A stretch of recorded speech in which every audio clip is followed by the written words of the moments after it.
Hey everybody, and welcome back to Fr.TEDTalks, Faith in Action series. Today I wanted to address a question that often comes up, and it kind of comes back to the whole theme of memorials, right? So we've done some videos on what happens when somebody passes away. We've talked a little bit about death. We've talked a little bit about eulogies. But in the post kind of season after someone passes away, we know in the Orthodox tradition that we do memorial services, right? And so when we do memorial services, we have different traditions, and I've covered some of them in my previous videos, but also there are some misconceptions as well as to, how we do memorials, what do we bring, and where do we do them. So I want to kind of clarify some of those today because a lot of people have been asking me this question and it comes up quite often. So let's start with, what a basic memorial looks like. Well, whether we're commemorating somebody at, 40 days, or we're commemorating somebody at 1 year, or some people, they like to commemorate people at 6 months and so on, because different local traditions and different Orthodox jurisdictions have kind of different dates, but kind of like the main dates are, as we've said before, you have your 3-day memorial at the gravesite, you have your 9 days after the death, which usually also happens at the gravesite, but then you have your 40-day memorial, which usually happens at the church. And then technically you have your 1 year, and anything in between that is extra cultural kind of like, expression, which is not a bad thing. People can do memorials for the loved ones at any given time.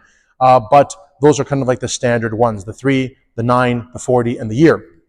So there are two different types of, I guess you could say, memorials that one could do.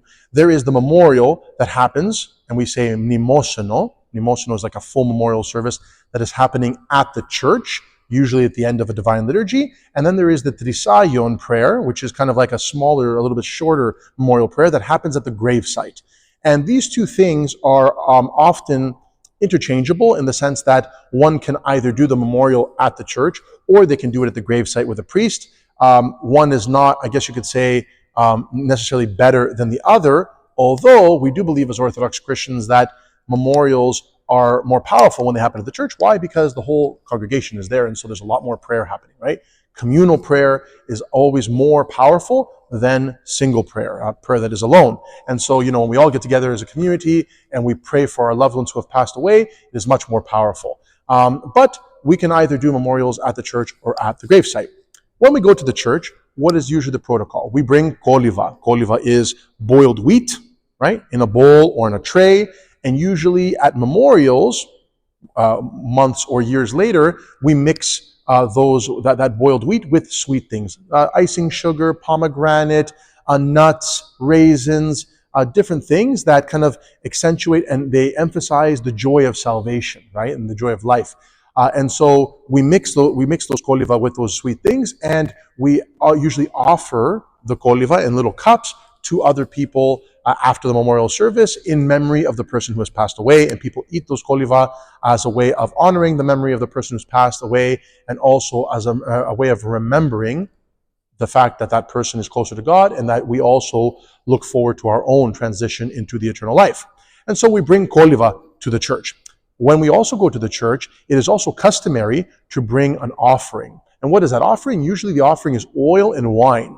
Oil, because we use oil lamps within the church, and so one of the more common offerings that people bring to the church, either when it's a memorial or when it's even a blessing of the loaves or other services, is we bring oil to support the church, right? And we also bring wine because wine is used in Holy Communion. So the offerings that are usually brought at memorials, they're not necessarily connected to the person who has passed away or to the actual memorial service. They really have to do with an offering to the church, a thanksgiving to the church, because the church is praying for our loved ones, right? So the koliva themselves, the wheat, that is what's important. That is what is essential for the actual memorial service. But the oil and wine is simply an offering to the church as a thank you for doing the memorial. I say this because what happens is that people become accustomed to bringing oil and wine to the church with their memorial, and then if they are doing a Trisagion prayer or a memorial at the gravesite, they get confused. They think, well, I brought oil and wine to the church,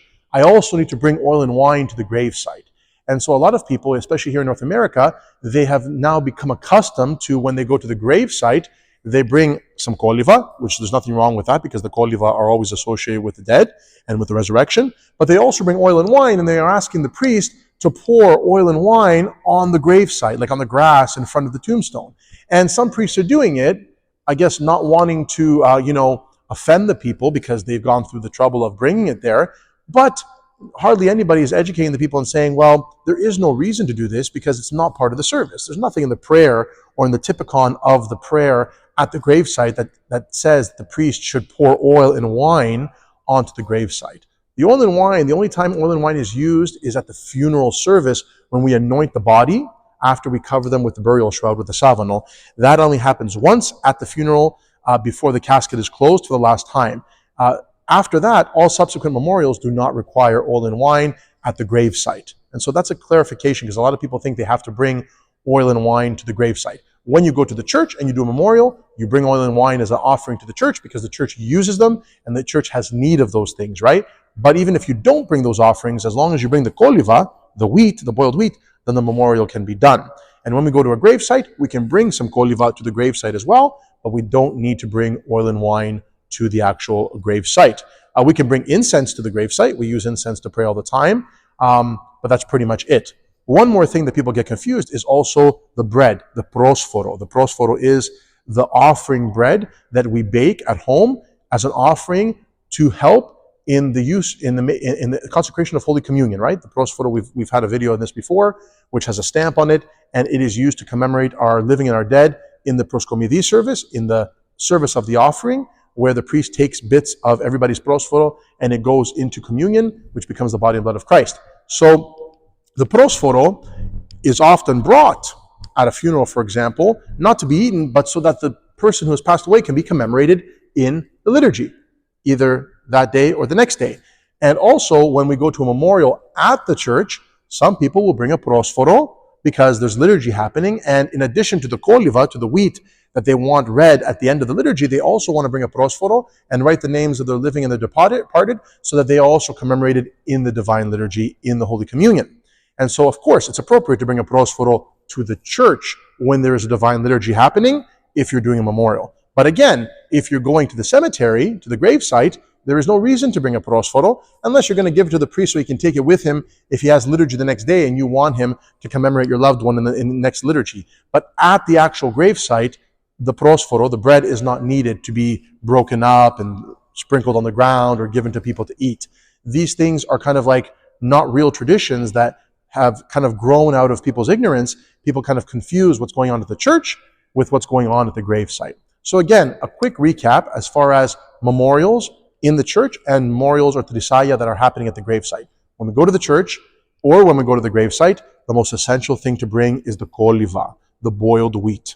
That is what commemorates the dead. That is the symbol of death and resurrection, the seed going into the ground and then growing again. So the koliva is what's important. When we go to, everything else depends on the context. So when we take koliva to the church, we can also bring oil and wine as an offering to the church. We can bring a prosphoro to be used in a divine liturgy the next day or the same day. When we go to the cemetery with koliva, there is no reason to bring oil and wine because there is no church there to use them, and there is no reason to bring a prosphoro there because there is no liturgy happening at the gravesite. So that's just to kind of clarify, because a lot of people get confused with this, and because they see it happening at the church, they think they have to do it at the cemetery as well, which is normal and it's understandable, but this is also because we don't understand the actual prayer that is being done. One more note, I know I've kind of talked a lot about this topic, but one more note is that there is also kind of an understanding or a belief, at least amongst the Greek Orthodox, I don't know how it is in other Orthodox jurisdictions, that, if I go to the church, for example, on a Sunday and I do a memorial for my loved one, I also have to go to the cemetery the same day with the priest to also do a trisagion prayer there. Now, it's not bad to go to the cemetery, for example, after you've gone to a liturgy and you've done a memorial. A lot of families like to do it because it's comforting and it's beautiful, and there's nothing wrong with that, to go to the church on a Sunday, to do the memorial for your loved one, and after you're done liturgy, you all go to the cemetery to have some time there to remember your loved one. And if you want to call the priest to go and do the prayer at the cemetery as well, they can. However, I'm clarifying that once you've already done the memorial at the church, it is not mandatory to also do a trisagion at the cemetery because you are duplicating efforts. you are doing the exact same prayers that you did at the church communally. Well, you're doing those prayers again at the gravesite, as if God did not hear us, did not already hear the prayers for our loved ones, right? So people think that it's mandatory. If I do the memorial at the church, I also have to go to the cemetery. And if the priest for some reason cannot go, because for example, it's Sunday and it's one of the busiest days, and maybe the priest has, 3 baptisms in a row and he just can't come to the cemetery, some people get upset because they say, well, what's going to happen now? I did my memorial today. I have to have a priest come to the cemetery. And we try to explain to people, it's like, no, you've already done your memorial. You've already done what is acceptable and what is expected of you by the Orthodox tradition. It doesn't matter whether the priest can go to the cemetery or not. Of course, if you don't do a memorial at the church and you just want to go to the gravesite and do one there, that's totally fine too. The point is, you don't have to do both. Both is duplicating efforts. Both is just basically repeating the same prayer over and over, and it's not really needed. So that's just a clarification as far as whether you need to do both at the church or at the gravesite. And I just want to basically be clear about that either at the gravesite or at the church, one is good enough, one is what is essential, and everything else, while not bad, is not mandatory. Hope all this helps. I know it's a lot. I hope this clarifies a lot of the questions. And if there are any more, feel free to email us at Fr.TEDTalks@gmail.com. Till next time, take care and God bless.